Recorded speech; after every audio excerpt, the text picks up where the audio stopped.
إن الحمد لله نحمده ونستعينه ونستغفره ونعوذ بالله من شرور أنفسنا ومن سيئات أعمالنا. من يهده الله فلا مضل له ومن يضلل فلا هادي له. أشهد أن لا إله إلا الله وحده لا شريك له وأشهد أن محمدا عبده ورسوله. يا أيها الذين آمنوا اتقوا الله حق تقاته ولا تموتن إلا وأنتم مسلمون. وبعد، فإن أصدق الحديث كتاب الله، وخير الهدي هدي محمد صلى الله عليه وعلى آله وصحبه وسلم، وشر الأمور محدثاتها، وكل محدثة بدعة، وكل بدعة ضلالة. ربي زدني علما. الحمد لله. ربي يسر ولا تعسر وتمم بالخير. اللهم علمني وفقهني وفهمني وزدني علما.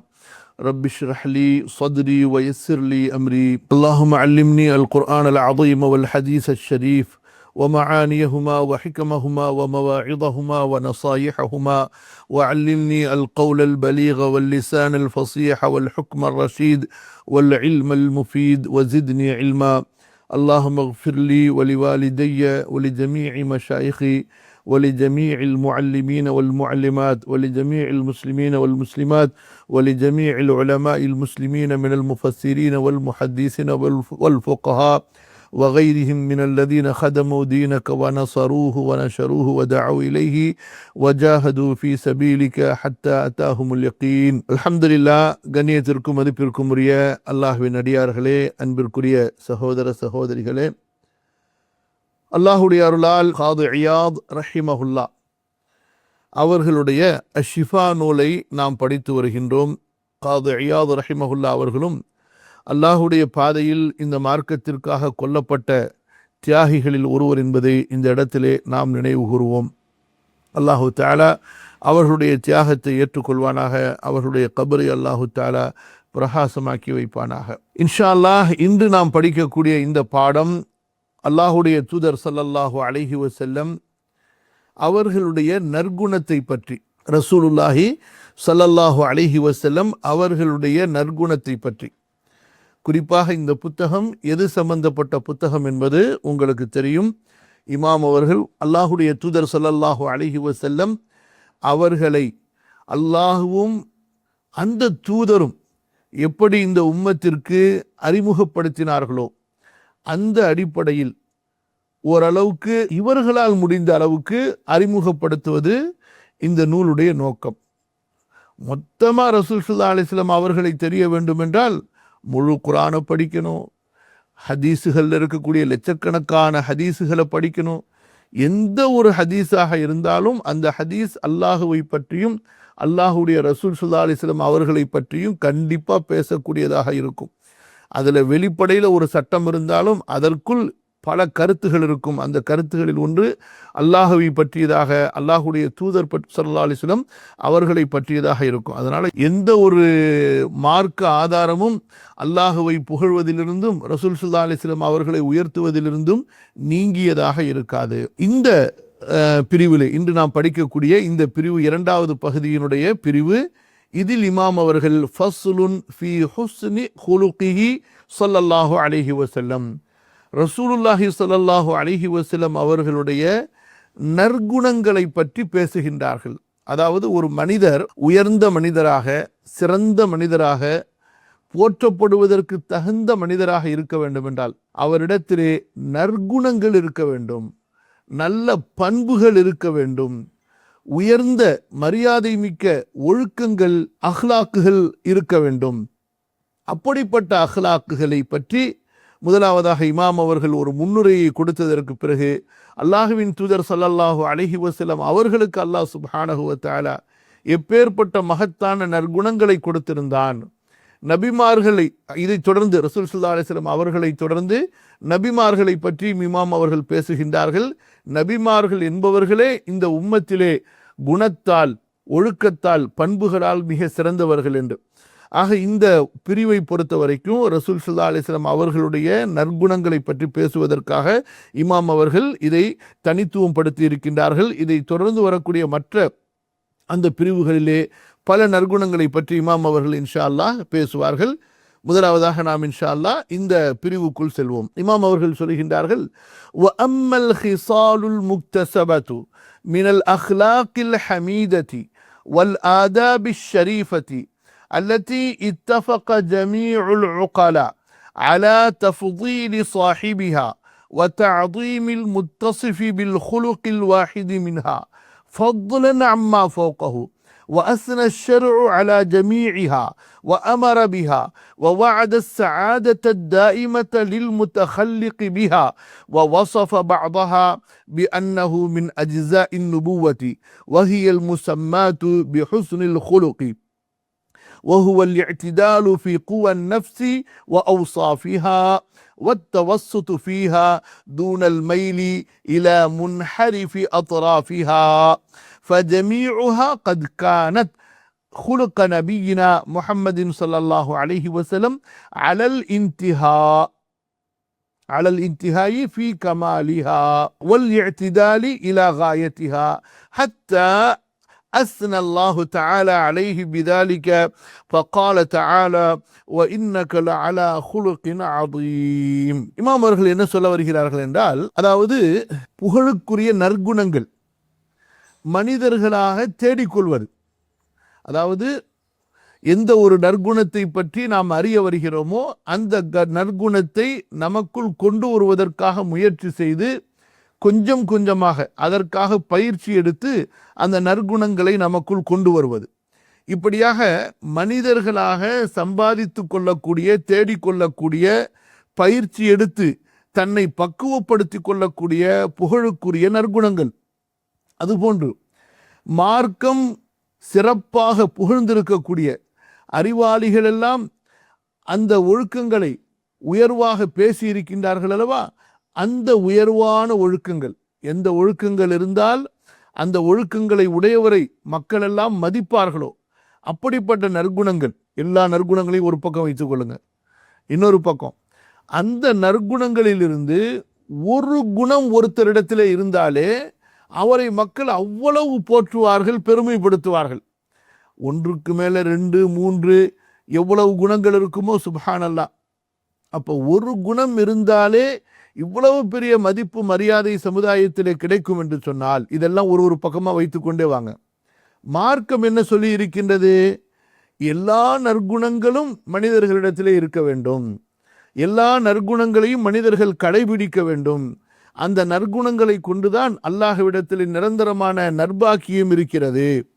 அந்த நற்குணங்களில் சில நபித்துவத்தினுடைய பகுதிகளாக இருக்கின்றது. உதாரணமாக உண்மை பேசுவது, நீதமாக நடப்பது போன்று.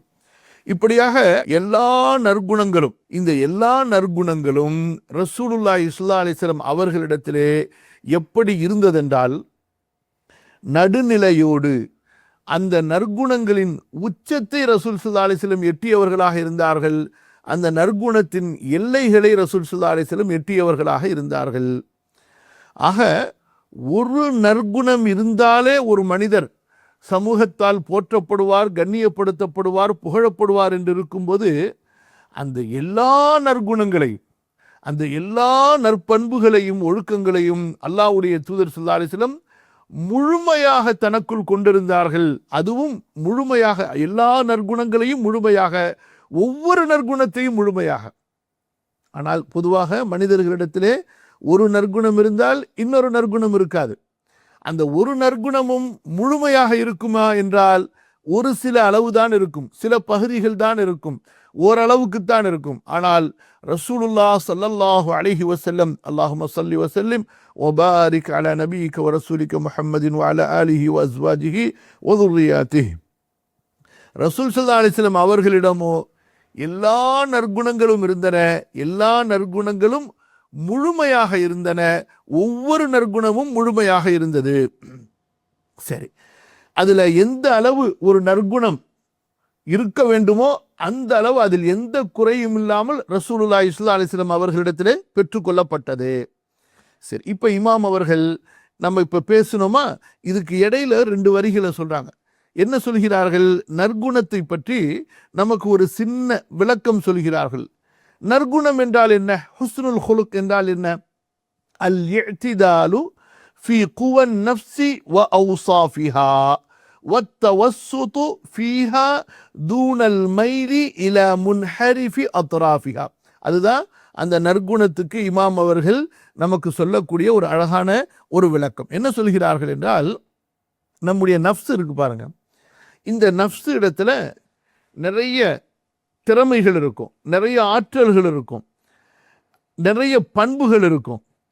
இப்ப நஃப்ஸ் இடத்துல இருக்கக்கூடிய இந்த பண்புகளில் அதனுடைய நடுநிலையை பேணுவது, எந்த ஒன்றிலும் அதனுடைய ஓரத்தில் சென்று சரிந்து விடாமல் இருப்பது நற்குணம் என்று எடுத்துக்கொண்டா, உதாரணத்திற்கு அன்பு வைத்தல். இப்ப இந்த அன்பு வைத்தல் என்பது இது ஒரு நற்குணம், மதித்தல் என்பது ஒரு நற்குணம், வீரம் என்பது ஒரு நற்குணம். ஆனால் இதே நற்குணம் தவறான ஒரு குணமாகவும் ஆகிவிடும். எப்போது யார் மீது அன்பு வைக்க வேண்டுமோ அவர் மீது அன்பு வைக்காமல், யார் மீது அன்பு வைப்பது கூடாதோ அவர் மீது அன்பு வைத்தால், எந்த பொருளின் மீது அன்பு வைப்பது கூடாதோ அந்த பொருளின் மீது அன்பு வைத்தால், இது எல்லை மீறியதாக ஆகிவிடும். நற்குணம், அன்பு என்பது நற்குணம் தான், நேசம் என்பது நற்குணம் தான், வீரம் என்பது நற்குணம் தான். இப்ப வீரம் என்பதற்காக வேண்டி யாரிடத்தில் வேண்டுமானாலும் சண்டை செய்யலாமா? அவர் ஒரு வீரமானவர். அப்ப வீரமானவர் என்று சொன்னா கண்ணுக்கு தெரிகிறவங்க எல்லாரிடத்திலையும் சண்டை செய்யறதையும் எல்லாரையும் அடிக்கிறதையும் சொல்லப்படுமா? சொல்லப்படாது.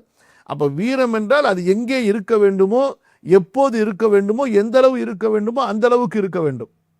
அப்ப நற்குணங்களாக இருந்தாலும் அந்த நற்குணங்கள் எப்படி இருக்க வேண்டுமோ அந்த நடுநிலையோடு எந்த பக்கமும் சாய்ந்து விடாமல், அப்போதுதான் அது ஹுஸ்னுல் ஹுலுக், அழகிய நற்குணமாக அது ஏற்றுக்கொள்ளப்படும், மார்க்கம் சொல்லி இருக்கக்கூடிய நற்குணமாக இருக்கும். அப்ப இமாம் அவர்கள் இங்கே என்ன சொல்கிறார்கள் என்றால், இப்படி எந்தெந்த நற்குணங்களை எல்லாம் அல்லாஹுடைய மார்க்கம் ஏற்றுக்கொண்டிருக்கிறதோ, எந்த நற்குணங்களை மக்கள் புகழ்கிறார்களோ, எந்த நற்குணங்களில் ஒரு சிறிய அளவு இருந்தாலும் அந்த மனிதரை மக்கள் எல்லாம் மதிப்பார்களோ, அப்படிப்பட்ட நற்குணங்கள் எல்லாம், ஒவ்வொரு நற்குணமும் முழுமையாகவும் ரசூலுல்லாஹி ஸல்லல்லாஹு அலைஹி வஸல்லம் அவர்களிடத்திலே காணப்பட்டது. சுப்ஹானல்லாஹ். இது ரொம்ப ஒரு நீண்ட ஒரு விரிவான ஒரு கருத்தா அல்லது ஒரு பத்தியா இருக்குமேனா சுருக்கமா ஒரு வார்த்தையில உங்களுக்கு சொல்றேன், அல்லது ஒரு வாக்கியத்தில் சொல்றேன்.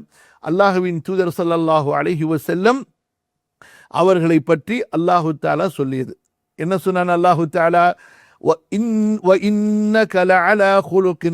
இமாம் அவர்கள் இதைதான் சொல்லி முடிக்கிறாங்க. இவ்வளவு பெருசா நான் உங்களுக்கு சொன்னனே, அல்லாஹ் ஒரே வார்த்தையில் அதை சொல்லிட்டான், நபியே நீங்கள் மிக மகத்தான நற்குணத்தின் மீது இருக்கின்றீர்கள். நபியே நிச்சயமாக நீங்கள் மிக மகத்தான நற்குணத்தின் மீது இருக்கின்றீர்கள். இதற்கு இந்த லஅலா என்று வரும்பொழுது இந்த இடத்துல மார்க்க அறிஞர்கள், குர்ஆனுடைய விரிவுரையாளர்கள் என்ன சொல்கின்றார்கள் என்றால், ஐ முத்தஹக்கிமுன் அலல் ஹுலுகி முத்தஅல்லின அலைஹி. இப்ப நாம் எப்படி என்று சொன்னா, நம்முடைய நஃப்ஸ் நம்ம மீது ஆதிக்கம் செலுத்துவது அதிகம் நம்முடைய குணத்தை விட. நம்முடைய இயற்கையான நற்பண்புகள் நம்மிடத்துல சில காணப்பட்டாலும், ஆனா நஃப்ஸ் இருக்குது, பல நேரங்கள் அதை மிகைச்சிரும். நம்ம நினைப்போம் உண்மைதான் பேசணும், நம்ம நினைப்போம் பணிவா நடக்கணும், நம்ம நினைப்போம் அன்பா இருக்கணும், நம்ம நினைப்போம் யாரையும் திட்டக்கூடாது, யார்கிட்டையும் சண்டை போடக்கூடாது, எல்லார்ட்டையும் அன்பா பாசமா இருக்கணும், நம்ம இப்படிலாம் நம்ம நினைப்போம், முயற்சி கூட செய்வோம். ஆனா சில நேரங்களில் நம்மிடம் இருக்கக்கூடிய நஃப்ஸ் இருக்கின்றதே நம்மை மிகைத்து நம்மை தோற்கடித்து விடும். எந்த ஒரு நற்குணத்தை நாம் நமக்குள் கொண்டு வர விரும்புகிறோமோ அந்த நற்குணத்தை நம்மால் கொண்டு வர முடியாமல் நாம் பலவீனப்பட்டு விடுவோம். அதற்கு என்ன காரணம் என்று சொன்னால், நம்முடைய நஃப்ஸ் அந்த அளவுக்கு வலிமையா இருக்கு. நம்முடைய கல்புல உள்ள தக்வா வலிமையாக இல்லாமல் எது வலிமையாக இருக்கு? நஃப்ஸ் வலிமையாக இருக்கின்ற காரணத்தினால நஃப்ஸ் ஜெயிச்சிருது. அப்ப ரெண்டு எதிரிகளுக்கு இடையில சண்டை போடும் பொழுது எந்த எதிரி ஜெயிப்பாரு? எந்த எதிரி பலசாலியாக இருக்கின்றாரோ, வித்தைகளை கற்றவராக இருக்கின்றாரோ, சண்டை வித்தைகளை, போர் வித்தைகளை அவர் ஜெயிப்பார். ஸோ அந்த மாதிரி நம்ம நஃப்ஸுடைய வித்தைகளை தெரியல, நஃப்ஸ் எப்படிலாம் நம்மளை சாய்க்குன்னு சொல்லி. ஸோ அதனால நம்ம என்ன செஞ்சிடும்? நஃப்ஸுக்கு முன்னால் தோற்று விடுகின்றோம். ஆனால் அல்லாஹுடைய தூதர் ஸல்லல்லாஹு அலைஹி வஸல்லம் அவர்கள் இருக்கின்றார்களே, ஒருபோதும் அப்படி அல்ல. அதனால தான் இந்த இடத்துல, நபியே நீங்கள் இன்னக்க லது ஹுலுக்கின் அதீம், லது ஹுலுக்கின், நபியே நீங்கள் மகத்தான குணம் உடையவர் என்று அல்லாஹ் சொல்லல, சொல்லியிருக்கலாம் அப்படி. ஆனா எப்படி சொல்கிறான், நீங்கள் மகத்தான நற்குணத்தின் மீது இருக்கின்றீர்கள். எப்படி ஒரு குதிரை மேல உட்கார்ந்து இருக்கக்கூடிய அந்த குதிரை ஓட்டுநர், அந்த குதிரை வீரர் அந்த குதிரையை அடக்குவாரோ, அந்த குதிரையை தனக்கு தன்னுடைய கட்டளைக்கு இணங்க அதை செயல்படுத்துவாரோ, அந்த மாதிரி நற்குணங்களின் மீது நீங்கள் ஆட்சி செய்தீர்கள். அதாவது எந்த நற்குணங்களை அல்லாஹ் புகழ்கிறானோ, எந்த நற்குணங்கள் உங்களை அல்லாஹ்விடத்திலே உயர்த்தி கொண்டே இருக்குமோ, எந்த நற்குணங்களை அல்லாஹுவின் அடியார்களுடைய மதிப்புக்கு காரணமாக அல்லாஹ் ஆக்கினானோ, அல்லாஹுவிடத்திலும் அல்லாஹுடைய அடியார்களிடத்திலும், அந்த நற்குணத்தின் மீது நபியே நீங்கள் முழுமையாக ஆதிக்கம் செலுத்துகின்றீர்கள். அதாவது அந்த நற்குணம் உங்களை விட்டு ஒருபோதும் விலகாது, நீங்கள் அந்த நற்குணத்தை விட்டு ஒருபோதும் விலகவில்லை. அப்ப அந்த அளவுக்கு அல்லாஹுடைய தூதர் ஸல்லல்லாஹு அலைஹி வஸல்லம் அந்த நற்குணங்களை உடையவர்களாக, அந்த நற்குணங்களை பின்பற்றக்கூடியவர்களாக இருந்தார்கள். இது ரசூல் ஸல்லல்லாஹு அலைஹி வஸல்லம் அவர்களுடைய நற்குணத்தை பற்றியான ஒரு அறிமுகம். முதல்ல நம்ம புரிந்து கொள்வதற்காக வேண்டி இமாம் அவர்கள் ரசூல் ஸல்லல்லாஹு அலைஹி வஸல்லம் அவர்களை பற்றி குர்ஆனில் எப்படி சொல்லப்பட்டிருக்கின்றது, பிறகு ஹதீஸுகள்ல, பிறகு மற்ற நபிமார்களை பற்றி நமக்கு தொடர்ந்து சொல்லிக்கொண்டே வருகிறார்கள். கவனிங்க, காலத்து ஆயிஷத்து ரலியல்லாஹு அன்ஹா, ஆயிஷா ரலியல்லாஹு அன்ஹா அவர்களிடத்திலே ரசூலுல்லாஹி ஸல்லல்லாஹு அலைஹி வஸல்லம் அவர்களுடைய குணத்தை பற்றி கேட்கப்பட்ட போது, கான ஹுலுகுல் குர்ஆன், அவர்களுடைய குணம் குர்ஆனாக இருந்தது. அப்போ குர்ஆனாக இருந்தது என்று சொன்னால் எப்போது இதை சொல்ல முடியும்? எந்த நிலையில் ஒரு மனிதர் இருக்கும்போது இதை சொல்ல முடியும்? யர்லா பிரிதாஹு வயஸ்ஹது பிஸஹதிஹி, அல்லாஹ்வுடைய திருப்தியை கொண்டு அவர்கள் திருப்தி அடைவார்கள், அல்லாஹ்வுடைய மகிழ்ச்சியை கொண்டு அவர்கள் மகிழ்ச்சி அடைவார்கள், அல்லாஹ்வுடைய அதிருப்தியை கொண்டு, அல்லாஹ்வுடைய கோபத்தை கொண்டு, அல்லாஹ்வுடைய வெறுப்பை கொண்டு அவர்கள் அதிருப்தி அடைவார்கள், கோபப்படுவார்கள், வெறுப்படைவார்கள். இப்ப என்ன அர்த்தம்? ஒரு மனிதன் தனக்கென்று எந்த ஒரு உணர்வையும் வைத்து கொள்ளாமல், தன்னுடைய உணர்வுகளை, தன்னுடைய தேடல்களை, ஆசைகளை, கோபதாபங்களை, இப்படியாக தன்னை உச்சந்தலையிலிருந்து உள்ளங்கால்கள் வரை தன்னுடைய உறுப்புகளால் வெளிப்படக்கூடிய செயல்களையும், தன்னுடைய உள்ளத்திலிருந்து வெளிப்படக்கூடிய செயல்களையும் அல்லாஹ்வுக்காக பரிசுத்தமாக கலப்பற்றதாக ஆக்கிவிடுவது. அல்லாஹ்விற்கு எது பிடிக்குமோ அதுதான் எனக்கு பிடிக்கும், அல்லாஹ்விற்கு எது பிடிக்காதோ அது எனக்கு பிடிக்காது. அல்லாஹ் யாரை நேசிப்பானோ அவர்களைத்தான் நான் நேசிப்பேன், அல்லாஹ் யாரை வெறுக்கிறானோ அவர்களை வெறுப்பேன், அல்லாஹ் எந்த சொல்லை, எந்த செயலை வெறுக்கின்றானோ அந்த செயலை, அந்த சொல்லை வெறுப்பேன், அல்லாஹ் எந்த சொல்லை, எந்த செயலை நேசிக்கின்றானோ அந்த சொல்லை, அந்த செயலை நான் நேசிப்பேன். அந்த அளவுக்கு அல்லாஹு தாலாவுடைய ஒரு இராதா, ஒரு கட்டளை, அல்லாஹு தாலாவுடைய ஒரு செய்திக்கு கூட முரண்படாமல் முழுமையாக அல்லாஹுடைய கட்டளைகளில் ஐக்கியமாகி விடுவது. எந்த ஒரு அசைவும் அமைதியும் கூட அந்த மனிதனிடமிருந்து அல்லாஹ்வுடைய கட்டளைக்கு முரணாக வெளிப்பட்டு விடக்கூடாது. அந்த ஒரு இறை அடியாராகத்தான் அல்லாஹ்வுடைய தூதர் ஸல்லல்லாஹு அலைஹி வஸல்லம் இருந்தார்கள். இதுதான் ஆயிஷா ரலியல்லாஹு அன்ஹா சொல்லுகின்றார்கள், கான ஹுலுகுல் குர்ஆன், அவர்களுடைய குணம் குர்ஆனாக இருந்தது. யர்தா பிரிதாஹு, குர்ஆனாக இருந்தது என்றால் எப்படி? ரசூல் ஸல்லல்லாஹு அலைஹி வஸல்லம் அவர்கள் அல்லாஹ்வுடைய திருப்தியை கொண்டு, அல்லாஹ்வுடைய மகிழ்ச்சியை கொண்டுதான் திருப்தி அடைவார்கள், மகிழ்வார்கள். வயஸ்ஹது பிஸஹதிஹி, அல்லாஹ்வுடைய வெறுப்பை கொண்டு, அல்லாஹ்வுடைய கோபத்தை கொண்டு அவர்களும் கோபப்படுவார்கள், வெறுப்படைவார்கள். வகால ஸல்லல்லாஹு அலைஹி வஸல்லம், புஇஸ்து லிஉதம்மிம மகாரிமல் அக்லாக், நான் அனுப்பப்பட்டிருக்கிறேன். எதற்காக?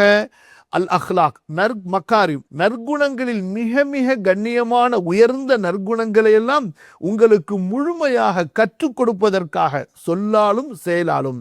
பொதுவாக நற்குணங்களை கற்றுக் கொடுக்கலாம். இப்போ நம்மளும் பாடம் நடத்துகிறோம், நிறைய உலமாக்கள், அதை போன்று அழைப்பாளர்கள், மார்க்க அறிஞர்கள் பாடம் நடத்துகின்றார்கள். இப்போ நம்மால் என்ன செய்ய முடியும்? நற்குணங்களை பற்றி பேசதான் முடியும். அந்த நற்குணங்களை நமக்குள் கொண்டு வருவதற்கு அதற்கு தனி தர்பியா தேவை, அதற்கு தனி முயற்சி தேவை.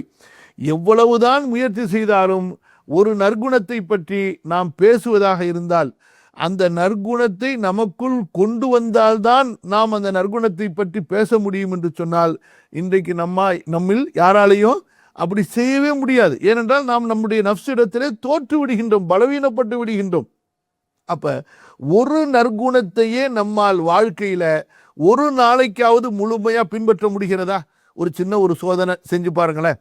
இன்னைக்கு காலையில சுபுகுக்கு எந்திரிச்சதுலேருந்து உண்மைதான் பேசணும் அப்படின்னு ஒரு முடிவுக்கு வாங்க. இந்த சுபுகிலிருந்து அடுத்த சுபுகு முதல்ல ஒரு நாளைக்கு, அப்புறம் 3 நாளைக்கு, அப்புறம் ஒரு வாரத்துக்கு.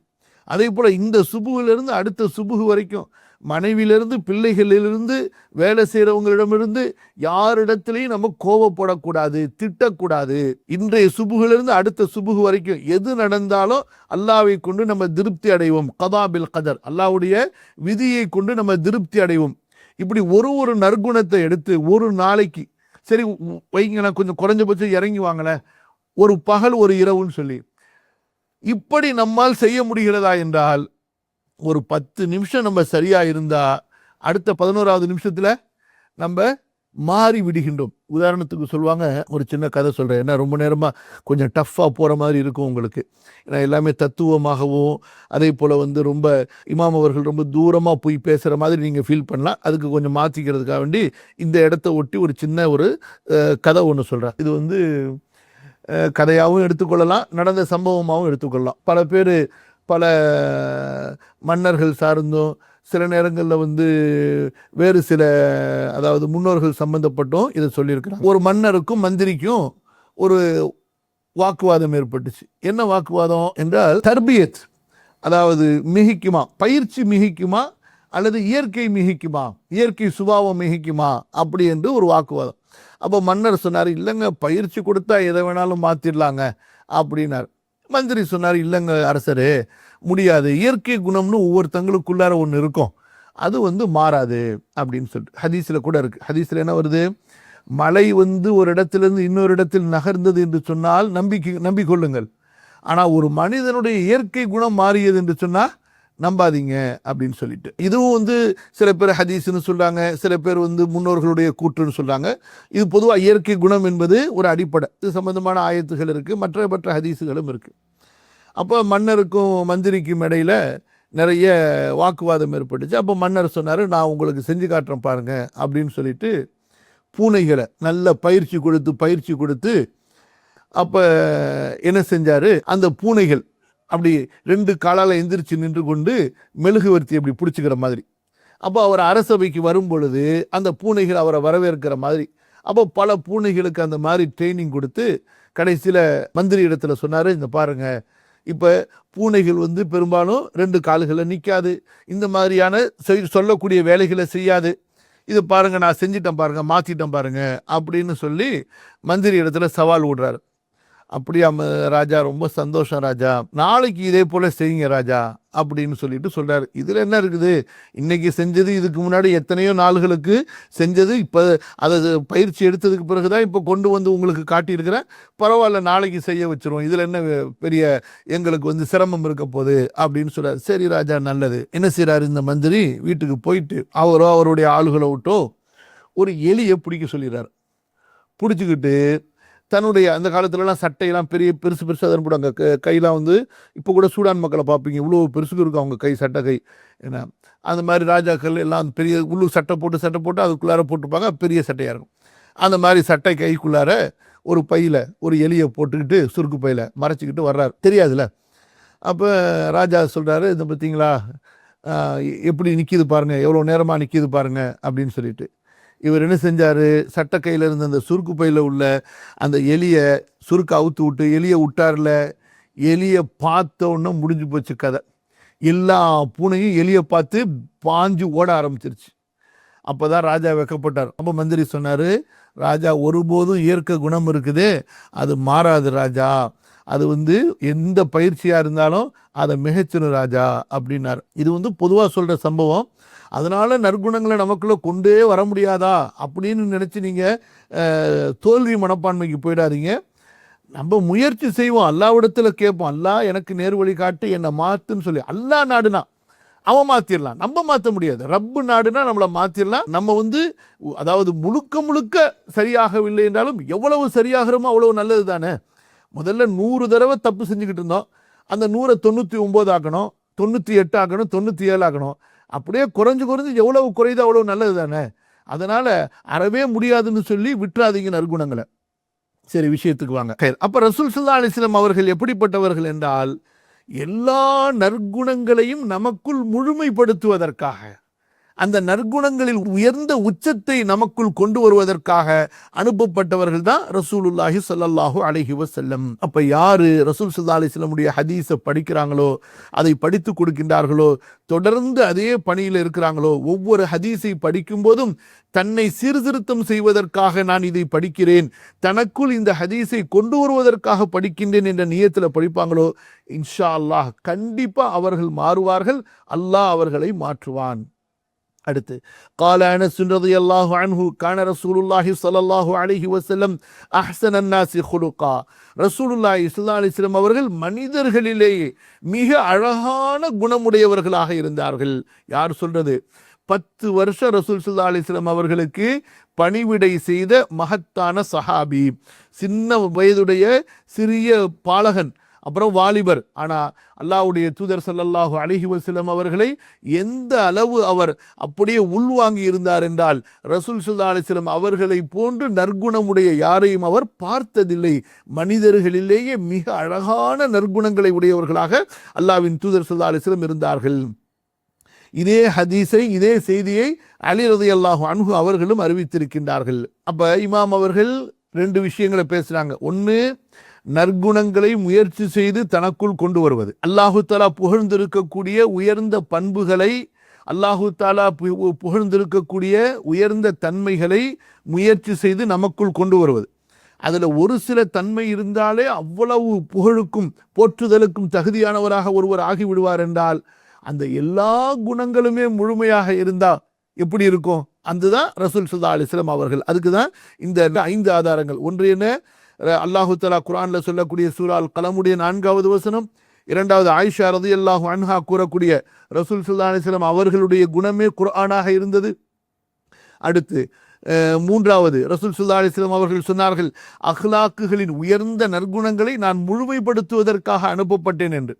அப்ப இது என்ன விஷயம்? ரசூல் ஸல்லல்லாஹு அலைஹி வஸல்லம் அவர்கள் சொல்லாலும் செயலாலும் முழுமைப்படுத்தினார்கள். எந்த நற்குணத்தை, நல்ல கவனிங்க, எந்த நற்குணத்தை அல்லாஹ்வுடைய தூதர் ஸல்லல்லாஹு அலைஹி வஸல்லம் ஏவினார்களோ அந்த நற்குணம் முழுமையாக அவர்களிடத்தில் இருந்தது. அப்படிப்பட்ட ஒரே அழைப்பாளர் அல்லாஹ்வுடைய தூதர் ஸல்லல்லாஹு அலைஹி வஸல்லம் மட்டும்தான். இன்றைக்கு நம்ம உண்மையை பற்றி பேசலாம், ஆனால் முழுக்க முழுக்க என்னிடம் உண்மை இருக்கிறது என்று யாரும் வாதிட முடியாது. ஒருவர் நீதத்தை பற்றி பேசலாம், இப்படி எத்தனையோ நற்குணங்களை பற்றி பேசலாம், ஆனால் நான் முழுமையாக அந்த நற்குணத்தை தவறாமல் 100க்கு 100 கடைபிடிக்கிறேன் என்று சொல்ல முடியுமா? அப்படி சொல்வதற்கு தகுதியானவர் யார் மட்டும்தான்? ரசூலுல்லாஹ் ஸல்லல்லாஹு அலைஹி வஸல்லம் அவர்கள் மட்டும்தான். அடுத்த 4வது ஆதாரம், அனஸ் ரலியல்லாஹு அன்ஹு அவர்கள் கூறியது, அல்லாஹ்வுடைய தூதர் ஸல்லல்லாஹு அலைஹி வஸல்லம் அவர்கள் மக்களிலேயே குணத்தால் மிக அழகானவர்களாக இருந்தார்கள். அதே போன்று அலி ரலியல்லாஹு அன்ஹு அவர்களுடைய கூற்று. இந்த 5 ஆதாரங்களை இமாம் அவர்கள் சொல்கின்றார்கள். அல்லாஹ்வுடைய தூதர் ஸல்லல்லாஹு அலைஹி வஸல்லம் அவர்கள் எல்லா குணங்களிலும் பெர்ஃபெக்டாக இருந்தார்கள். சரி, அடுத்து இப்ப இமாம் அவர்கள் என்ன, அதாவது செய்திக்கு செல்கிறார்கள் என்றால், சரிங்க, இப்ப இந்த குணங்கள் எல்லாம் ரசூல் ஸல்லல்லாஹு அலைஹி வஸல்லம் அவர்களிடத்துல இருந்தது, அது எப்படி இருந்தது? இப்ப நம்மை போன்று நமக்கு எப்படின்னு சொன்னா, நமக்கு இது யாராவது நற்குணம்னு சொன்னாதான் நமக்கு தெரியும். இல்லைன்னா நம்ம குணத்துல அவ்வளவு மோசமானவர்கள். உங்களை சொல்ல என்ன சொல்றேன், அது வேற யாரும் கோச்சிக்காதீங்க. நற்குணம் என்றால் அதை படித்தாதான் நமக்கு தெரியுது, படிக்கலைன்னா தெரியாது. இன்றைக்கு ஏன் முஸ்லிம்களிடத்துல பல நற்குணங்கள் இல்லை என்று சொன்னால், அவர்கள் குர்ஆனை படிப்பதில்லை, ஹதீஸை படிப்பதில்லை, ரசூல் ஸல்லல்லாஹு அலைஹி வஸல்லம் கற்றுக் கொடுத்த அழகிய நற்குணங்களை படிக்கிறதில்லை. இதுக்குன்னே ஒரு அழகான ஒரு கிதாப் இருக்கு, முன்மாதிரி முஸ்லீம், ஷக்ஸியத்துல் மர்இல் முஸ்லிம்னு. அது உலகத்திலேயே பல மொழிகளில் மொழியாக்கம் செய்யப்பட்ட புத்தகங்களில் இது ஒரு முக்கியமான புத்தகம். இங்கிலீஷில் ஐடியல் முஸ்லீம், ஐடியல் முஸ்லிமான்னு இருக்கும். அரபியில் ஷக்ஸியத்துல் மர்இல் முஸ்லிம். இந்த ஆசிரியர் 10 வருஷம் குர்ஆன் ஹதீஸில் நற்குணங்களை பற்றி மட்டுமே ஆராய்ச்சி செய்து அந்த நற்குணங்களை தொகுத்தது. நல்லா கண்டிப்பாக படிங்க, 1க்கு 10 தடவை படிங்க. இன்ஷா அல்லாஹ் கண்டிப்பாக நமக்குள்ளார நல்ல மாற்றம் வரும். சரி, இப்போ இமாம் அவர்கள் என்ன சொல்ல வருகிறார்கள்? இதான் இங்கே நம்ம ஹைலைட்டாக பார்க்க வேண்டியது. என்ன சொல்ல வருகிறார்கள்? இந்த நற்குணம் எல்லாம் ரசூல் ஸல்லல்லாஹு அலைஹி வஸல்லம் ஒரு நற்குணமாக யாராவது ஒருத்தர் சொல்லி கொடுக்க, அதை தெரிந்து கொண்டு அதை தனக்குள்ள கொண்டு வர்றதுக்கு கொஞ்சம் கொஞ்சமாக முயற்சி செஞ்சு, கொஞ்சம் சில நேரங்களில் நழுவி, சில நேரங்களில் கடைபிடித்து, சில நேரங்களில் விட்டுட்டு, சில நேரங்களில் ஏற்றுக்கொண்டு, சில நேரங்களில் மறந்துட்டு, சில நேரங்களில் பற்றி பிடித்து இப்படி இருந்தார்களா? இல்லை, நற்குணமே அவர்களது இயற்கையாக இருந்ததா? 2க்கு இடையில வித்தியாசம் இருக்கு. இப்போ நம்ம எப்படி இந்த முன்னாடி சொன்னோம்ல, இன்னைக்கு ஹதீஸ் படிச்சிருப்போம், பொய் சத்தியம் செய்யக்கூடாதுன்னு. 1 மணி நேரத்துக்கு ஞாபகம் இருக்கும், அடுத்த நிமிஷத்தில் சத்தியமாக சொல்கிறேன் நான் இதை செய்யலைன்றுவாங்க. என்ன சத்தியம்னா அல்லாஹ் மேலே சொல்லி செஞ்சாதான் சத்தியம் கிடையாது. கண்டிப்பாக நிச்சயமாக நான் இதை செஞ்சேன் செய்யலைன்னு சொன்னாலும் அதுவும் சத்தியத்தினுடைய வார்த்தை தான். வல்லாஹிங்கிறது அங்கே சொல்லப்படவில்லை என்றாலும், வல்லாஹி பில்லாஹி தல்லாஹி அல்லது ரப்பில் காபா இப்படிப்பட்ட வார்த்தைகள் அங்கு பயன்படுத்தவில்லை என்றாலும் நிச்சயமா, கண்டிப்பா, உறுதியா, அறவே இந்த மாதிரி வார்த்தைகள் பயன்படுத்தப்பட்டால் அதுவும் சத்தியத்துக்குள்ளார அடங்கும். இப்போ பாருங்க, நம்ம என்ன செய்யறோம்? தெரிஞ்சுக்கிறோம், ஆசை வருது, சரின்னு முயற்சி பண்றோம். எப்படி உதாரணமா, இப்போ நீங்கள் ஒரு கார் ஓட்டுறவங்க, எல்லாரும் கார் வச்சுருப்பீங்க, கார் ஓட்டுவீங்க. நம்ம நினைக்கிறோம் வேகமாக போகக்கூடாது, மற்றவங்களுக்கு முன்னுரிமை கொடுத்து போவோம், நம்ம எதுக்கு ரொம்ப முரட்டுத்தனமாக ஓட்ட, அவசரமாக போவோன்னு சொல்லிட்டு கொஞ்ச நேரத்துக்கு போயிட்டே இருப்போம், ஒரு அரை மணி நேரத்துக்கு. அடுத்த நிமிஷத்தில் அவ்வளவுதான், முடிஞ்சு போச்சு. அதுவும் அந்த நாட்டில் சட்டமும் கண்காணிப்பு இல்லைன்னு வைத்துக்கொள்ளுங்களேன், முடிஞ்சு போச்சு, அவ்வளோதான். நம்மள மாதிரி மோசமாக வண்டி ஓட்டுறவங்க யாருமே இருக்க மாட்டாங்க.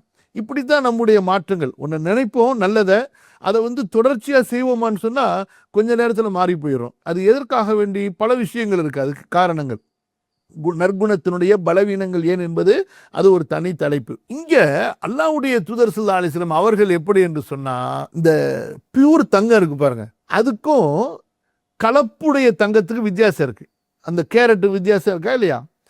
இப்போ பித்தளை கலந்துச்சு, செம்பு கலந்தாங்க, வேற ஏதாவது உலோகங்கள் கலந்தாங்க, அந்த தங்கத்துக்கும் தங்கமே தங்கம், தங்கத்தை தவிர அதில் எதுவும் இல்லை. அப்படிப்பட்ட பியூர் 10.5 மாசத்துன்னு சொல்லுவாங்க, 10.5 மாச பொண்ணா, ஏன்னா கலப்பற்ற தங்கம் 24 கேரட். அதை நீங்கள் தேய்க்க தேய்க்க மேலையும் தங்கம், அடுத்த லேயர் தங்கம், அடுத்த லேயர் தங்கம், அது கடைசி லேயர் வரைக்கும் அதில் என்னதான் வந்துக்கிட்டு இருக்கோம்? தங்கத்தூள் தான் வரும். ரசூலுல்லாஹி ஸல்லல்லாஹு அலைஹி வஸல்லம் எப்படி என்றால், நற்குணத்தில் அவர்களை எந்த வகையில் யார் சோதித்தாலும் சரி, நற்குணம்தான் அவர்களிடமிருந்து வெளிப்படும். நம்ம யாராவது சோதிச்சாங்கன்னு வச்சுக்கோங்க, நான்லாம் முதல் டெஸ்ட்லேயே ஃபெயில், ஒத்துக்கிறேன். இப்போ அப்பாஸ் இருக்காப்புல, 2வது டெஸ்ட்டு, 3வது டெஸ்ட்டு, 10வது டெஸ்ட் வரைக்கும் கூட, ஒரு 25வது டெஸ்ட் வரைக்கும் கூட போயிடுவாப்புலன்னு வச்சுக்கோங்க. நீங்கள்லாம் இருக்கிறீங்க மாஷாஅல்லாஹ், நீங்கள் சில பேர் 50, 60, 70 வரைக்கும் கூட போகலாம்.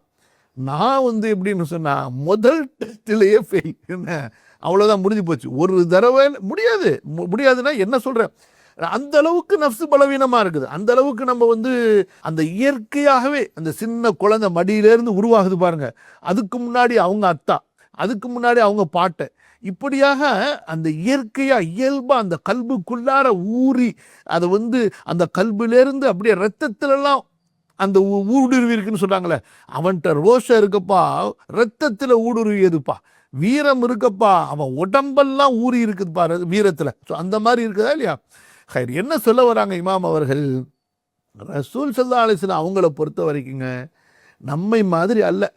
சொல்கிறார்கள், வகான ஃபீமா ذكرஹுல் முஹக்கிகூன் மஜ்பூலன் அலைஹா ஃபீ அஸ்லி ஹில்கதிஹி வ அவ்வலி ஃபித்ரதிஹி. அல்லாஹ்வுடைய தூதர் ஸல்லல்லாஹு அலைஹி வஸல்லம், இப்போ நம்ம சொன்னோம்னா பொதுவாக நற்குணங்கள்னு சொல்லி, இன்னும் அந்த நற்குணம் என்னென்னங்கிற பட்டியலுக்குள்ளார போல பொதுவாக நற்குணங்கள், இந்த எல்லா நற்குணங்களின் மீதும் அவர்களுடைய பிறப்பிலேயே, அவர்களுடைய இயற்கையாகவே, அவர்களது இயல்பாகவே அவற்றின் மீது அவர்கள் படைக்கப்பட்டிருந்தார்கள், உருவாக்கப்பட்டிருந்தார்கள். அந்த நற்குணங்களின் மீது அவர்கள் அப்படியே அதாவது உருக்கி வார்க்கப்பட்டிருந்தார்கள். வலம் தஹ்சுல்லஹு பிக்திசாபின் வலா ரியாதத்தின். அந்த நற்குணங்களை முயற்சி செய்து தெரிந்து அந்த நற்குணங்களை நமக்குள்ளார கொண்டு வருவோம் என்று அவர்களுக்கு அந்த நற்குணங்கள் கிடைக்கவில்லை. இல்லா பிஜூதின் இலாஹியின் வ குஸூஸிய்யத்தின் ரப்பானியத்தின். மாறாக அந்த நற்குணங்கள் அவர்களுக்குள் எப்படி வந்தன என்று சொன்னால், அல்லாஹுடைய மாபெரும் அருட்கொடையால், பிஜூதின் இலாஹியின், அல்லாஹு தஆலா அப்பேற்பட்ட நற்குணங்களை அவர்களுக்குள் பொருத்தி படைத்தான். இப்ப எப்படி நம்ம படைக்கப்படும் பொழுது நமக்குள்ளார கண்ணு, காது, மூக்கு, உறுப்பு, கை, காலு, இப்படிப்பட்ட வெளிரங்க உறுப்புகள் நமக்குள் எப்படி புகுத்தி நாம் படைக்கப்பட்டோமோ, அல்லாஹ்வுடைய தூதர் ஸல்லல்லாஹு அலைஹி வஸல்லம் அவர்களுக்கு உடல் மட்டும் அழகாக்கப்பட்டு அவர்கள் படைக்கப்படவில்லை. மாறாக அவர்களுடைய குணங்களும் அல்லாஹுவின் புறத்திலிருந்து அல்லாஹ் விரும்பியதை போன்று அமைக்கப்பட்டு படைக்கப்பட்டார்கள். வஹுசுஸிய்யத்தின் ரப்பானியத்தின். அதுபோன்று அல்லாஹ்வுடைய மிக விசேஷமான அந்த பார்வையில், அல்லாஹ்வுடைய விசேஷமான அருளில், அல்லாஹ்வுடைய விசேஷமான அந்த படைப்பை கொண்டு, அந்த அருளை கொண்டு அவர்களிடத்திலே அந்த நற்குணங்கள் முழுமையாக இருந்தன. ஆக நம்மில் ஒருவருக்கு இருப்பதை போன்று இதை தெரிந்து கொண்டாரு, அதை கொஞ்சம் கொஞ்சமா அவர் தனக்குள்ள கொண்டு வந்தாரு, ஓரளவுக்கு அவரிடத்தில் அந்த நற்குணம் இருக்குன்னு நம்ம சொல்றோம்ல, அந்த மாதிரி அல்ல. இதுதான் முஹக்கிக்குகள், அதாவது குர்ஆன் ஹதீஸினுடைய மிக ஆழ்ந்த சிந்தனை உடைய ஆய்வாளர்கள் என்ன சொல்கிறார்கள் என்றால், ரசூலுல்லாஹி ஸல்லல்லாஹு அலைஹி வஸல்லம் அவர்களை பொறுத்த வரைக்கும் அவர்களுக்கு இந்த நற்குணங்கள் எல்லாம் அல்லாஹுவின் புறத்திலிருந்து அவர்களுடைய படைப்பின் இயற்கையாகவே அவர்களுக்கு கொடுக்கப்பட்டிருந்தது. அந்த உயர்ந்த பண்புகளின் மீது அவர்கள் இயல்பாகவே அமைக்கப்பட்டிருந்தார்கள். அவர்களாக தேடிக்கொண்டு கொஞ்சம் கொஞ்சமாக அந்த பண்புகளை கொண்டு வந்தார்கள். பயிற்சி எடுத்து கொஞ்சம் கொஞ்சமாக அந்த நற்பண்புகளை கொண்டு தங்களை அலங்கரித்துக் கொண்டார்கள் என்பதல்ல. அல்லாஹ்வின் புறத்திலிருந்து நேரடியாகவே அவர்களுக்கு இப்படித்தான் கொடுக்கப்பட்டது. இந்த நிலையில்தான் அவர்கள் படைக்கப்பட்டார்கள். சுப்ஹானல்லாஹ். அடுத்து இமாம் அவர்கள் சொல்கின்றார்கள், வஹாகதா லிசாஇரில் அன்பியாஇ வல் முர்சலீன் வமன் தாலஅ சியரஹும் முந்து சிபாஹும் இலா மபஅஸிஹிம் ஹக்கக ذلك. இது ரசூல் ஸல்லல்லாஹு அலைஹி வஸல்லம் அவர்களுக்கு மட்டுமல்ல, எல்லா நபிமார்களுக்கும் எல்லா ரசூல்மார்களுக்கும் உரியது. யார் நபிமார்கள் ரசூல்மார்களுடைய வரலாறுகளை அவர்களுடைய சீராவை படிப்பார்களோ, அவர்களுடைய சிறுபிராயத்திலிருந்து அவர்கள் நபியாக அனுப்பப்படுகின்ற வரை அவர்களுக்கு புரிய வரும், நபிமார்கள் என்பவர்கள் இத்தகைய நற்குணத்தின் மீதுதான் அவர்கள் அமைக்கப்பட்டிருந்தார்கள். அப்படி அமைக்கப்பட்டிருந்தவர்களைத்தான் அல்லாஹு தஆலா நபியாக தேர்ந்தெடுத்தான். ஒருவரை நபியாக அல்லாஹ் தேர்ந்தெடுப்பதாக இருந்தால் இப்படிப்பட்ட ஏற்பாடுகளை செய்துதான் அல்லாஹு தஆலா நபியாக அவர்களை தேர்ந்தெடுக்கவே செய்கின்றான். நல்லா புரிஞ்சுக்க இந்த விஷயத்தை. எப்படி சில உதாரணங்கள் குர்ஆனிலிருந்து இமாம் அவர்கள் முன்வைக்கின்றார்கள். கமா உரிஃப மின் ஹாலி ஈசா வ மூசா வ யஹ்யா வ சுலைமான் வ கைரிஹிம் அலைஹிமுஸ்ஸலாம்.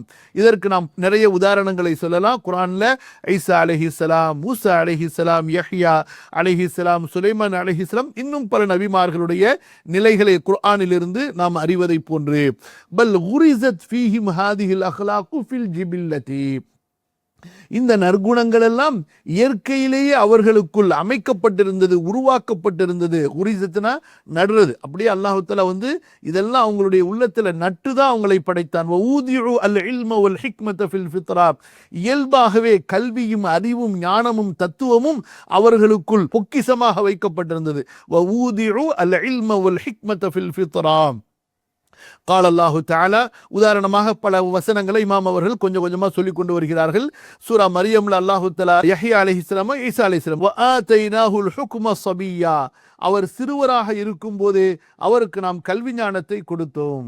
யா யஹ்யா ஹுதில் கிதாப பிகுவத்தின் வ ஆதைனாஹுல் ஹுக்ம ஸபிய்யா. யஹ்யா அலைஹிஸ்ஸலாம் அவர்களை பற்றி அல்லாஹ் சொல்கிறான், அவர்கள் குழந்தையாக சிறுவராக இருந்தபோதே அவருக்கு கல்வி ஞானத்தை கொடுத்தோம் என்று.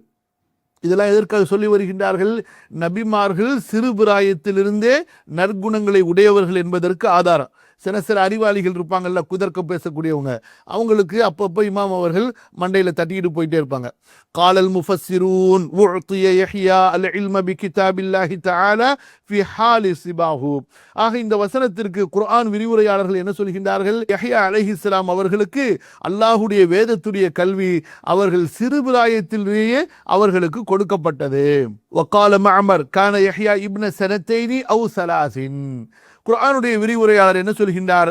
இந்த அல்லாஹு தஆலா சொன்னான் அல்லவா, அவர் சிறுபிராயத்தில் இருக்கும் போதே அவருக்கு கல்வி ஞானத்தை கொடுத்தோம் என்று. அப்ப அவர்களுக்கு வயசு எத்தனை? 2 அல்லது 3 வயசு. சுப்ஹானல்லாஹ். அப்பொழுது ஃபக்கால, உதாரணத்துக்கு அவங்க சொல்றாங்க ஃபக்கால லஹு சுபியான். இதெல்லாம் அந்த இஸ்ரவேலர்களுடைய அறிவிப்பிலிருந்து வரக்கூடியது, ஆதாரபூர்வமானது. சரிங்களா? இஸ்ரவேலர்களுடைய செய்திகளில் குர்ஆனுக்கும் ஹதீஸுக்கும் நம்முடைய ஷரியாவுக்கும் முரண்படாததை நீங்கள் எடுத்து பேசுங்கள், தவறில்லை என்று ரசூலுல்லாஹி ஸல்லல்லாஹு அலைஹி வஸல்லம் சொல்லியிருக்காங்க. ஆக அந்த அறிஞர்களில் யார் இஸ்லாமை ஏற்றார்களோ அத்தகைய அறிஞர்கள் தங்களுக்கு கிடைத்த அந்த முந்திய வேதங்களின் செய்திகளை சொல்லியது தான் பல நம்முடைய மூத்த அறிஞர்கள், தாபிஈன்கள், அதே போல சஹாபாக்கள்ல சில பேர், அப்புறம் தபுஉ தாபிஈன்கள் நமக்கு அறிவிச்சிருப்பாங்க. ஃபகால லஹு சுபியான். யஹ்யா அலைஹிஸ்ஸலாம் அவங்களுடைய வயசை ஒற்றிய சிறுவர்கள் யஹ்யா அலைஹிஸ்ஸலாம் அவங்களிடத்துல கேட்பாங்களா, லிமலா தலாப், நீங்க ஏன் என்னோட சேர்ந்து விளையாடுவதில்லை என்று. ஃபகால அல்லில்லஅபி குலிக்து, நான் விளையாடுவதற்காகவா படைக்கப்பட்டேன் என்று அவங்க கேட்பாங்களாம். எத்தனை வயசுல? 2-3 வயசுல சின்ன குழந்தையா இருக்கும் பொழுது குழந்தைங்க விளையாட கூப்பிட்டாங்கன்னு சொன்னா அவர்கள் என்ன சொல்வார்களா, நான் விளையாடுவதற்காகவா படைக்கப்பட்டேன் என்று. அல்லாஹு தஆலா அவர்களுக்கு குழந்தையாக இருக்கும்போது ஞானத்தை கொடுத்தேன் என்று சொன்னது அவங்க 2 அல்லது 3 வயசா இருக்கும்போது. இந்த சிறுவர்கள் விளையாட கூப்பிடுறது இருக்குல்ல, அதுக்கு இங்க வயசு குறிப்பிடப்படலை. சிறுவர்கள் சிபியான்னு சொன்னா அதாவது அந்த குழந்தை பருவத்திலிருந்து ஓடி ஆடி விளையாடக்கூடிய அந்த பருவம் இருக்கு பாருங்க, 12, 13, 14 வயசு வரைக்கும், அந்த மாதிரி பருவத்துக்கு சபின்னு சொல்லுவாங்க. லிமலா தலாபு, நீங்கள் ஏன் விளையாடுவதில்லை என்று சிறுவர்கள் கேட்டால் அதற்கு யஹ்யா அலைஹிஸ்ஸலாம் சொல்வார்கள், லில்லஅபி குலிக்து, விளையாட்டுக்காகவா நான் படைக்கப்பட்டேன் என்று. அதே போல வக்கீல ஃபீ கௌலிஹி தஆலா முஸத்திகம் பிகலிமத்தில்லாஹ், யஹ்யா அலைஹிஸ்ஸலாம் அவர்களை பற்றி சூரா ஆல் இம்ரான் அல்லாஹ் சொல்லும்போது அல்லாஹ்வின் வாக்கை அவர்கள் உண்மைப்படுத்துவார்கள் என்று. சத்தக யஹ்யா பிஈசா வஹுவ இப்னு ஸலாஸி சினீன். ஈசா அலைஹிஸ்ஸலாம் அல்லாஹுடைய நபி என்பதை யஹ்யா அலைஹிஸ்ஸலாம் அவர்கள் 3 வயதாக இருக்கும்போதே சாட்சி சொன்னார்கள். ஃபஷஹித லஹு அன்னஹு கலிமத்துல்லாஹி வ ரூஹுஹு. ஈசா அலைஹிஸ்ஸலாம் அல்லாஹுடைய சொல்லாக, அல்லாஹ்வின் புறத்திலிருந்து ஊதப்பட்ட விசேஷமான ரூஹாக இருக்கிறார்கள் என்பதை யஹ்யா அலைஹிஸ்ஸலாம் 3 வயதில் இருக்கும் பொழுது ஈசா அலைஹிஸ்ஸலாம் அவர்களுக்கு சாட்சி சொன்னார்கள்.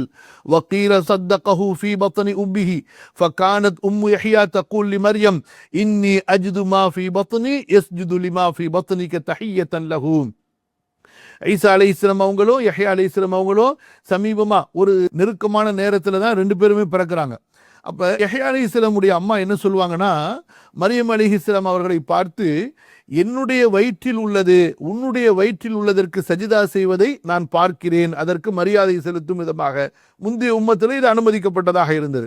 அப்ப அல்லாஹ் சுப்ஹானஹு வ தஆலா, அதாவது இந்த செய்தி அடிப்படையோடு பார்க்கும் பொழுது, அப்ப நபிமார்கள் வயிற்றுக்குள்ளார இருக்கும் பொழுதே அத்தகைய ஒரு குணத்தோடு அவர்கள் அங்கே அமைக்கப்படுகின்றார்கள் என்பதை நம்ம இதிலிருந்து தெளிவாக தெரிந்து கொள்கிறோம். அதுபோன்று வகத் நஸ்ஸல்லாஹு தஆலா அலா கலாமி ஈசா லி உம்மிஹி இன்த விலாதத்திஹா இய்யாஹு பிகௌலிஹி லஹா அல்லா தஹஸனி. இப்ப அந்த சூரா மரியம்ல 24வது வசனத்துல அவர்களுக்கு கீழிருந்து அவர்கள் அழைத்தார்கள் என்று வரும். இந்த அழைத்தவர் யாரு? சில அறிஞர்கள் ஜிப்ரீல்னு சொன்னாங்க, சில அறிஞர்கள் யார் என்று சொல்கிறார்கள் என்றால் பிறந்த குழந்தையாகிய ஈசா அலைஹிஸ்ஸலாம் அவர்களை சொல்கின்றார்கள். அந்த கிராத்தின்படி அல்லா தஹஸனி என்று வரும் பொழுது மன் தஹ்தஹா என்று படிப்போமே ஆனால், அப்ப அந்த இடத்துல அழைத்தவர் யார் என்று வரும்? ஈசா அலைஹிஸ்ஸலாம் என்று வரும். அப்போ குழந்தையா பிறந்து விழும் பொழுது தன்னுடைய தாய்க்கு உபதேசம் செய்தார்கள், தாயே கவலைப்படாதீங்க, நீங்க கண் குளிர்ச்சி அடையுங்கள் என்று. அதே போல அவங்க தொட்டிலில் இருக்கும் பொழுது அவங்க என்ன பேசுறாங்க? இன்னி அப்துல்லா ஆதானியல் கிதாப வ ஜஅலனி நபியா, நான் அல்லாஹ்வுடைய அடியானாக இருக்கிறேன், அல்லாஹ் எனக்கு நிச்சயமாக வேதத்தை கொடுப்பான், என்னை நபியாக ஆக்குவான் என்று. புரியுதுங்களா? ஆக ஈசா அலைஹிஸ்ஸலாம், யஹ்யா அலைஹிஸ்ஸலாம் அவர்களுடைய 2 நபிமார்களை பற்றி சொன்னாங்க. அடுத்தடுத்து மற்ற பல நபிமார்களை பற்றி கொஞ்சம் சொல்லிக்கொண்டே வர்றாங்க. அதுக்கு பிறகு இந்த பிரிவு நிறைவடையுது. அதுக்கு பிறகு ரசூல் ஸல்லல்லாஹு அலைஹி வஸல்லமுடைய நற்குணத்தை பற்றி இமாம் அவங்க சொல்லுவாங்க. சுருக்கமா ஒரு வரியில சொல்வதாக இருந்தால், இந்த இடத்துல நீங்க 3 விஷயங்களை ஞாபகத்தில் வைங்க. ஒன்று என்னவென்று சொன்னால், மனிதர்கள் பொதுவாக நற்குணங்களை முயற்சி செய்து அவர்கள் தங்களுக்குள் கொண்டு வருவார்கள். ஒரு நற்குணம் ஒருவரிடத்தில் இருந்தாலே, அந்த ஒரு நற்குணத்தில் அவரால் முடிந்த அளவு அவரிடத்தில் இருந்தாலே அந்த மனிதரை பற்றி மக்கள் புகழாக உயர்வாக பேசுவார்கள். இப்படி இருக்கும் பொழுது அல்லாஹ்வின் தூதர் ஸல்லல்லாஹு அலைஹி வஸல்லம் அவர்களிடமும் எல்லா நற்குணங்களும், எல்லா உயர்ந்த பண்புகளும் ஒவ்வொன்றும் முழுமையாக இருந்தது. எல்லா நற்குணங்களும் முழுமையாக இருந்தன. அடுத்து ரசூல் ஸல்லல்லாஹு அலைஹி வஸல்லம் அவர்கள் இந்த நற்குணங்களை எல்லாம் கொஞ்சம் கொஞ்சமாக தேடி அவர்களுக்குள் கொண்டு வந்தார்களா? இல்லை, இயற்கையாக அல்லாஹ் சுப்ஹானஹு வ தஆலா அவர்களுக்குள் இந்த நற்குணங்களை வைத்து அவர்களை நபியாக தேர்ந்தெடுத்து நமக்கு அனுப்பினானா என்றால், அல்லாஹ்வின் அருளால், அல்லாஹ்வின் மகத்தான விசேஷமான கருணையால் ரசூல் ஸல்லல்லாஹு அலைஹி வஸல்லம் அவர்கள் இத்தகைய உயர்ந்த பண்புகளால் நிரப்பப்பட்டு, இத்தகைய உயர்ந்த பண்புகளால் போர்த்தப்பட்டு தான் அவர்கள் குழந்தையாகவே இந்த பூமியிலே பிறக்க வைக்கப்பட்டார்கள், நபியாக பிறகு தேர்ந்தெடுக்கப்பட்டார்கள் என்று கூறியதற்கு பிறகு பொதுவாக நபிமார்கள் எல்லோரும் இப்படித்தான் இருப்பார்கள், அதில் நம்ம நபி மிக உயர்வான அந்தஸ்தை எட்டியவர்கள் என்று இமாம் அவங்க சொல்கிறார்கள். அப்ப நபிமார்களை பற்றி சொல்லும்போது அதுக்கு கேள்வி வருமா இல்லையா? அதற்காக வேண்டிதான் பல நபிமார்களுடைய பேர்களை சொன்னாங்க. அதில் இன்றைய நம்ம படித்த பாடங்களில் ஈசா அலைஹிஸ்ஸலாம், யஹ்யா அலைஹிஸ்ஸலாம் அவர்களை பற்றி சிறுபிராயத்திலேயே அவர்களுக்கு எப்படி கல்வி கொடுக்கப்பட்டிருந்தது, ஞானம் கொடுக்கப்பட்டிருந்தது என்பதற்கு சான்றாக குர்ஆனுடைய சில வசனங்களையும் வரலாறையும் அவங்க பதிவு செஞ்சாங்க. அல்லாஹு தஆலா ஞானம் என்று சொல்வது இந்த இடத்துல நீங்க புரிந்து கொள்ள வேண்டும், வெறும் அதாவது சொல் அறிவு அல்ல, மாறாக அதாவது செயல்களால் சேர்ந்த அறிவு, அதாவது ஒழுக்கமும் பண்பாடுகளும் நற்குணங்களும் நிறைந்து ஒரு மனிதனிடத்திலிருந்து வெளிப்படக்கூடிய தத்துவங்கள் தான் உண்மையான இல்மு, உண்மையான ஞானம். அதைத்தான் அல்லாஹு தஆலா நபிமார்களுக்கு கொடுத்தேன் என்று சொல்கிறான். நம்ம தான் பிரித்து வச்சிருக்கிறோம், கல்வி தனி, ஒழுக்க தனி, அறிவு தனி, பண்பாடு தனி, அதே போல படிப்பு தனி, நற்குணங்கள் தனின்னு பிரித்து வச்சிருக்கிறோம். நற்குணம் இல்லாதவர் கல்வியே இல்லாதவர், நற்குணம் இல்லாதவர் படித்து பல பட்டங்களை வாங்கி இருந்தாலும் பேப்பருக்கு தான் சொந்தக்காரரை தவிர கல்விக்கு சொந்தக்காரர் அல்ல. ஸோ இதை நல்லா நீங்கள் புரிஞ்சுக்கொள்ளணும். அல்லாஹுடைய அருளால் இன்ஷா அல்லாஹ் வரக்கூடிய அமர்வுகளிலே மற்ற நபிமார்களை பற்றி இமாம் அவர்கள் சொல்வதை நம்ம பார்ப்போம் இன்ஷா அல்லாஹ். அல்லாஹ் சுப்ஹானஹு வ தஆலா எனக்கும் உங்களுக்கும் ரசூலுல்லாஹி ஸல்லல்லாஹு அலைஹி வஸல்லம் அவர்களை அறிவதற்கும் அவர்களுடைய நற்குணங்களை பின்பற்றுவதற்கும் அருள் புரிவானாக.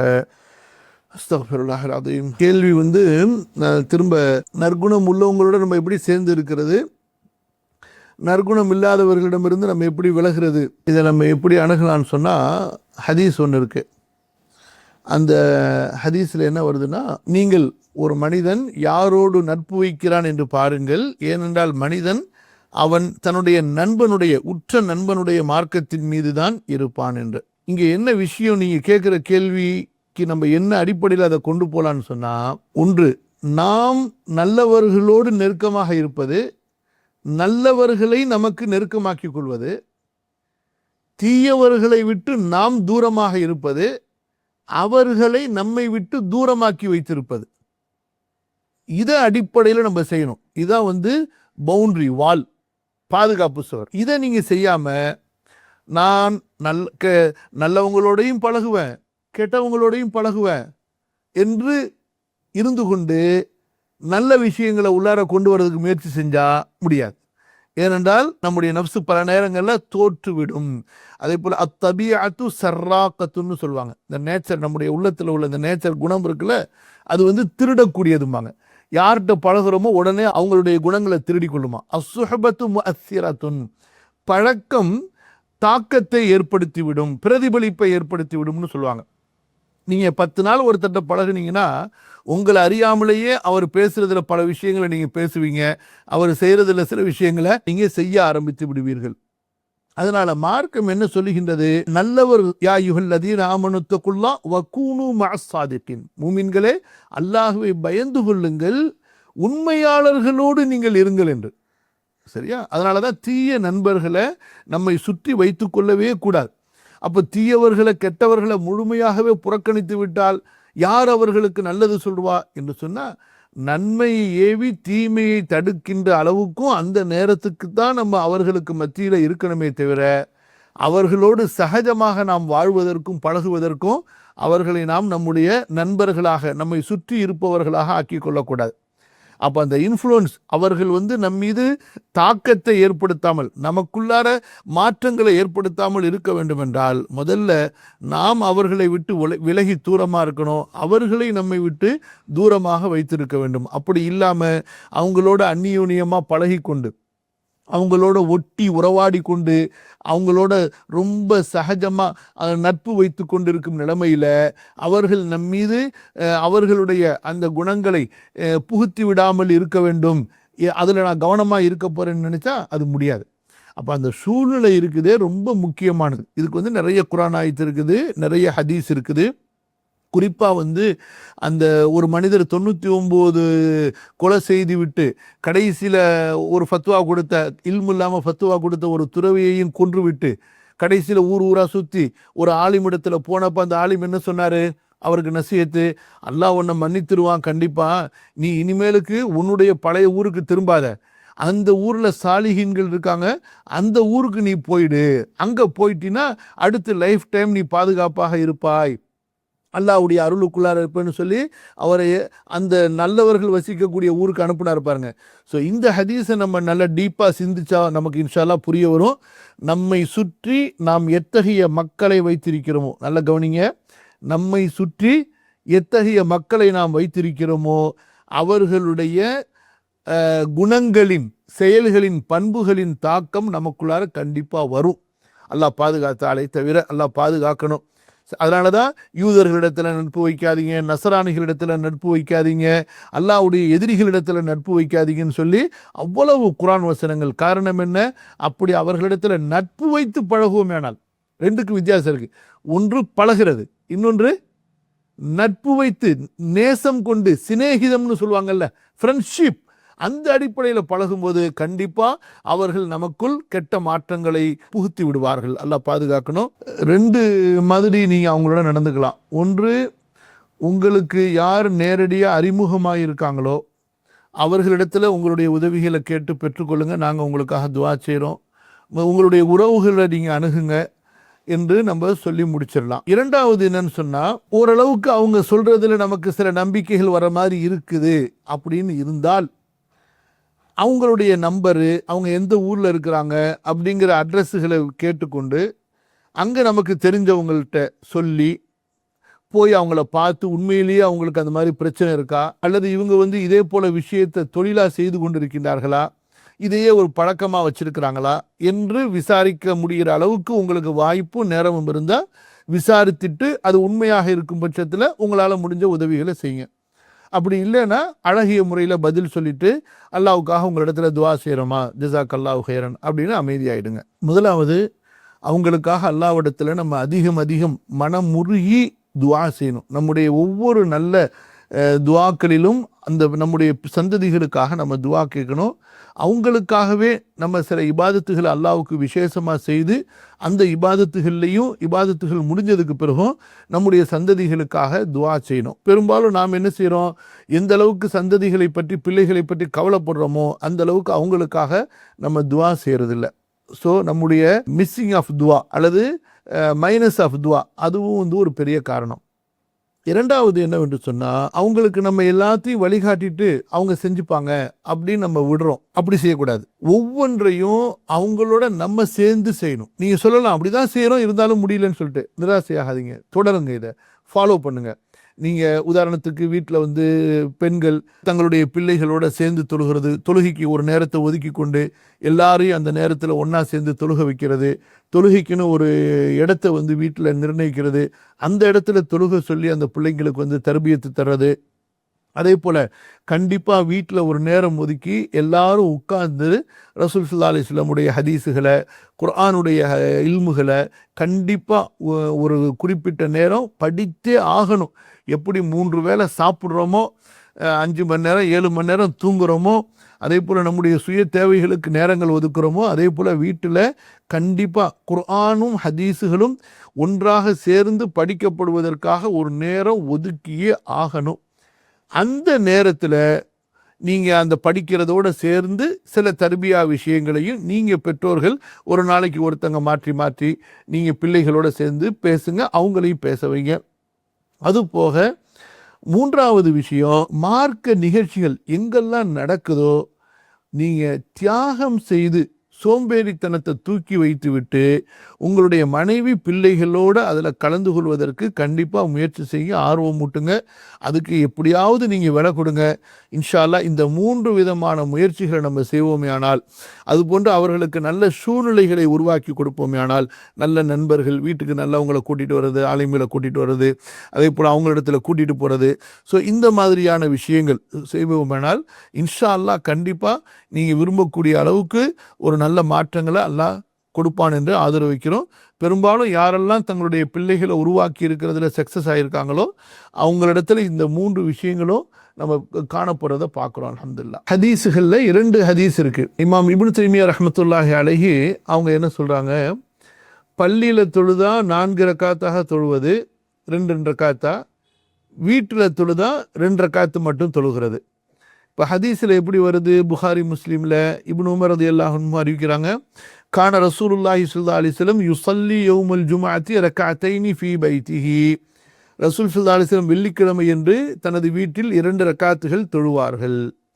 அதே போல் முஸ்லீமுடைய ஹதீஸில் அபூ ஹுரைரா ரலியல்லாஹு அன்ஹு அறிவிக்கிறாங்க, கால ரசூலுல்லாஹி ஸல்லல்லாஹு அலைஹி வஸல்லம், மன் கான மின்கும் முஸல்லியன் பஅதல் ஜும்அத்தி ஃபல்யுஸல்லிஹா அர்பஅன். யார் ஜும்ஆவுக்கு பின்பு தொழுவாரோ அவர் 4 ரக்காத்துகள் தொழட்டும் என்று. ஸோ இந்த ஹதீஸை வச்சு ஜும்மாவுக்கு பின்னாடி 2 தொழுதாலும் அதுவும் சரியானது தான், 4 தொழுதாலும் சரியானது தான். ஆனால் ஒரு மனிதர் பள்ளியில் தொழுதா 4, வீட்டில் தொழுதா 2 தொழுவாரே, ஆனால் அப்போ 2 ஹதீஸின்படியும் அமலாகிடும்னு சொல்கிறாங்க. பெண்களுக்கு வீட்டில் தொழுதா லொஹர் தொழுகை தான், நம்ம இமாமோட சேர்ந்தாதான் ஜும்மா தொழுகை. அவங்க எப்படி ஜும்மா தொழுவாங்க வீட்டில்? நோயாளிகளுக்கு ஜும்மா தொழுகைக்கு பள்ளிக்கு வருது மன்னிக்கப்பட்டது. அவங்க லொஹர் 4 ரக்காத்து தான் தொழுகணும், 2 ரக்காத்து தொழுவக்கூடாது, மிகப்பெரிய குற்றமாயிடும். பெரிய தப்பு இது, மடத்தனம் இது, ஜாஹிலி கரியா சட்ட விதிமீறல் இது. இது வந்து அல்லாஹ் பாதுகாக்கணும். நஃப்ஸின்படி அல்லாஹ் வணங்கினதாயிடும். அஸ்தக்ஃபிருல்லாஹ் அலீம். அறவே செய்யக்கூடாது. வீட்டில் தொழுகிறவங்க லொஹர் தான் தொழுகணும், பெண்களாக இருக்கட்டும் அல்லது பள்ளிக்கு வர முடியாத நோயாளிகளாக இருக்கட்டும், 4 ரக்காத்து லொஹர் தான் அவங்க தொழுகணும். அவங்க 2 ரக்காத்து ஜும்மாவாக அதை தொழுக முடியாது, நிறைவேறாது. பொதுவாக சஹாபாக்கள் பேசும்போது என்னுடைய தாய் அர்ப்பணமாகட்டும், அல்லது என்னுடைய தந்தை உங்களுக்கு அர்ப்பணமாகட்டும், அல்லது என்னுடைய தாயும் தந்தையும் உங்களுக்கு அர்ப்பணமாகட்டும்னு சொல்லி பேசுவாங்க. அதாவது இந்த உலகத்திலேயே அதிகமாக நாம் நம்முடைய உயிரை விட அதிகமாக பேணப்பட வேண்டியவங்க, மதிக்கப்பட வேண்டியவங்க நம்முடைய பெற்றோர். அந்த பெற்றோரையே அல்லாஹ்வுடைய தூதரே உங்களுடைய விருப்பத்துக்காக நான் அர்ப்பணம் பண்ணிடுவேன், நீங்கள் எதை விரும்புகிறீங்களோ அதை தான் நான் விரும்புவேன், என்னுடைய பெற்றோரை விட உங்களை நான் அதிகமாக மதிக்கிறேன் என்று சொல்லி ரசூல் ஸல்லல்லாஹு அலைஹி வஸல்லம் மேலே இருக்கக்கூடிய தன்னுடைய பிரியத்தையும் அன்பையும் மதிப்பையும் வெளிப்படுத்திட்டு பேசுகிற பழக்கம் அது. இது வந்து ரசூல் ஸல்லல்லாஹு அலைஹி வஸல்லம் அவங்களுக்கு மட்டும்தான் நம்ம செய்ய முடியும், வேறு யாருக்கும் செய்ய முடியாது. சஹாபாக்கள் நபி ஸல்லல்லாஹு அலைஹி வஸல்லம் அவங்களுக்கு மட்டும்தான் செஞ்சாங்க. இதுக்கு என்ன அர்த்தம்னா, அர்ப்பணிக்கிறேன்னு சொன்னால் வந்து அவங்களுக்கு குர்பானி கொடுக்குறேன்னு அர்த்தம் கிடையாது. அவர்களை விட உங்களை நான் மதிக்கின்றேன், அதாவது அவர்களையே நான் உங்களுக்காக அர்ப்பணம் செய்து விடுவேன். அதாவது அவங்கள விட்டுட்டு ஜிஹாதுக்கு கூப்பிட்டா வந்துடுவேன், ஹிஜ்ரத்துக்கு கூப்பிட்டா வந்துடுவேன், உங்களுடைய கட்டளையை தான் நான் முற்படுத்துவேன் அவர்களுடைய கட்டளையை விட. ஸோ அந்த அர்த்தத்துக்காக வேண்டி இது பயன்படுத்தப்படக்கூடிய வார்த்தை. ஃபுதைல் இப்னு இயாத் ரஹிமஹுல்லாஹ் அவங்க வந்து அல்லாஹ்ட்ட துஆ செய்வாங்களாம், யா அல்லாஹ், என்னால் என்னுடைய பிள்ளைகளை வந்து தர்பியத்து செய்ய முடியல அல்லாஹ், நான் அவங்கள உன்னிடத்துல ஒப்படைக்கிறேன், நீ அவர்களை சாலிகான பிள்ளைகளாக மாற்றிவிடு அல்லாஹ் அப்படின்னு சொல்லிட்டு. ஸோ அப்பேற்பட்ட பெரிய தபுஅ தாபிஈ இமாம், அவங்க பெரிய அறிஞர். அவங்கள பற்றி நீங்கள் விக்கிபீடியாவில் போய் பாருங்கள். ஃபுதைல் இப்னு இயாதுன்னு சொல்லிட்டு சஹீஹ் புகாரியில் கூட அவங்களுடைய கருத்துக்கள்லாம் பதிவு செய்யப்பட்டிருக்கும். அந்த அளவுக்கு தபுஅ தாபீன்களில் ஒரு பெரிய ஒரு அறிஞராக, தத்துவ ஞானியாக போற்றப்பட்டவங்க. அதே போல் வந்து சயீத் இப்னுல் முஸையப் ரஹ்மத்துல்லாஹி அலைஹி அவங்க வகான அபூஹுமா சாலிஹா, சூரா கஹ்ஃப்ல அல்லாஹ் சொல்கிறான்ல, அவர்களுடைய அந்த இருவருடைய பெற்றோர் நல்லவர்களாக இருந்தார்கள் என்று. ஸோ தாய் தந்தை நல்லவர்களாக இருந்ததுனால பிள்ளைகள் அல்லாஹ் தஆலா பாதுகாத்தான் என்று. ஸோ இந்த ஆயத்தை வைத்துக்கொண்டு அவங்க சொல்லுவாங்களாம், என்னுடைய பிள்ளைகள் நல்லவர்களாக ஆக வேண்டும் என்பதற்காக நான் என்னுடைய நஃப்ஸுக்கு மாறு செஞ்சு எவ்வளவு என்னால் இபாதத்து செய்ய முடியுமோ அவ்வளவு இபாதத்தில் என்னுடைய நஃப்ஸை வந்து நான் வந்து செலுத்துகிறேன் அப்படிம்பாங்களாம். ஏன்னா இதை கொண்டு அல்லாஹு தஆலா என்னுடைய பிள்ளைகளிடத்தில் நல்ல மாற்றங்களை கொண்டு வருவான்னு சொல்லிட்டு. ஸோ இதுவும் நம்ம தர்பியத்தில் கவனிக்க வேண்டிய ஒன்று இன்ஷா அல்லாஹ். அஸ்தக்ஃபிருல்லாஹில் அஸீம். அல்லாஹும்ம நஸ்அலுக்கல் ஜன்னah வமா கர்ரப இலைஹா மின் கௌலின் அவ் அமலின் வ நஊது பிக மினன் நாரி வமா கர்ரப இலைஹா மின் கௌலின் அவ் அமலின். اللهم اهدنا لأحسن الأخلاق لا يهدي لأحسنها إلا أنت واصرف عنا سيئها لا يصرف عنا سيئها إلا أنت يا حي يا قيوم. سبحانك اللهم وبحمدك أشهد أن لا إله إلا أنت أستغفرك وأتوب إليك. والسلام عليكم ورحمة الله.